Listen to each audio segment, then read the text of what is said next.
ಭಾಗ್ಯಲಕ್ಷ್ಮಿ ಧಾರಾವಾಹಿಯಲ್ಲಿ ತಾಂಡವ್ ಸೂರ್ಯವಂಶಿ ಪಾತ್ರದಲ್ಲಿ ನಟ ಸುದರ್ಶನ್ ರಂಗಪ್ರಸಾದ್ ಅವರು ಕಾಣಿಸಿಕೊಳ್ಳುತ್ತಿದ್ದಾರೆ. ಸುದರ್ಶನ್ ರಂಗಪ್ರಸಾದ್ ಅವರು ಇಷ್ಟು ವರ್ಷಗಳಲ್ಲಿ ಅವರು ಕಂಪ್ಲೀಟ್ ಆಗಿ ನಟನೆ ಫೀಲ್ಡ್ ನಲ್ಲಿ ಸಕ್ರಿಯವಾಗಿರಲಿಲ್ಲ. ಸುದರ್ಶನ್ ಅವರು ಸಿನಿಮಾ ಅವಕಾಶಗಳು ಇಲ್ಲದಿದ್ದಾಗ ಶಿಕ್ಷಣದ ಕಡೆ ಮುಖ ಮಾಡಿದ್ದರು. ಭಾಗ್ಯಲಕ್ಷ್ಮಿ ಧಾರಾವಾಹಿ ನಟ ಸುದರ್ಶನ್ ಅವರು ಫಾರಿನ್ MBA ಮಾಡಿ ವಿದೇಶದಲ್ಲಿ ಒಂದಷ್ಟು ವರ್ಷ ಕೆಲಸ ಕೂಡ ಮಾಡಿದ್ದರು. ಸುದರ್ಶನ್ ರಂಗಪ್ರಸಾದ್ ಅವರು ಸಿನಿಮಾದಲ್ಲಿ ಸೋತಾಗ ಕೈ ಹಿಡಿದಿದ್ದು ಅವರು ಕಲಿತ ಶಿಕ್ಷಣ.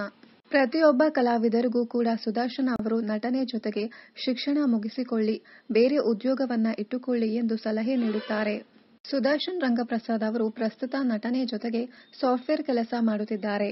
ಮುಂದಿನ ದಿನಗಳಲ್ಲಿ ನಟನೆ ಜೊತೆಗೆ ಇನ್ನಷ್ಟು ಸಾಫ್ಟ್ವೇರ್ ರಂಗದಲ್ಲಿ ಕೆಲಸ ಮಾಡುವ ಆಸಕ್ತಿ ಕೂಡ ಇದೆಯಂತೆ. ಸ್ಟ್ಯಾಂಡ್ ಅಪ್ ಕಾಮಿಡಿ ರಂಗಭೂಮಿ ಎಂದು ಬ್ಯುಸಿ ಇದ್ದ ಸುದರ್ಶನ್ ಅವರಿಗೆ ದುರಾದೃಷ್ಟ ಪದೇ ಪದೇ ಹೆಗಲೇರಿತ್ತು. ದುರಾದೃಷ್ಟದ ಮಧ್ಯ ಸುದರ್ಶನ್ ಕಲಿತ ಶಿಕ್ಷಣ ಅವರನ್ನ ಎಂದಿಗೂ ಬಿಡಲೇ ಇಲ್ಲ. ಅದೇ ಸದಾ ಶಕ್ತಿಯಾಗಿ ಹಿಡಿದು ನಿಲ್ಲಿಸಿತ್ತು. ಇನ್ನಷ್ಟು ಕನ್ನಡ ಧಾರಾವಾಹಿ, ಸಿನಿಮಾ ಹಾಗೂ ಇನ್ನಿತರ ನ್ಯೂಸ್ ಅಪ್ಡೇಟ್ಸ್ಗಾಗಿ ಚಾನೆಲ್ ಅನ್ನ ಸಬ್ಸ್ಕ್ರೈಬ್ ಮಾಡಿ. Thank you.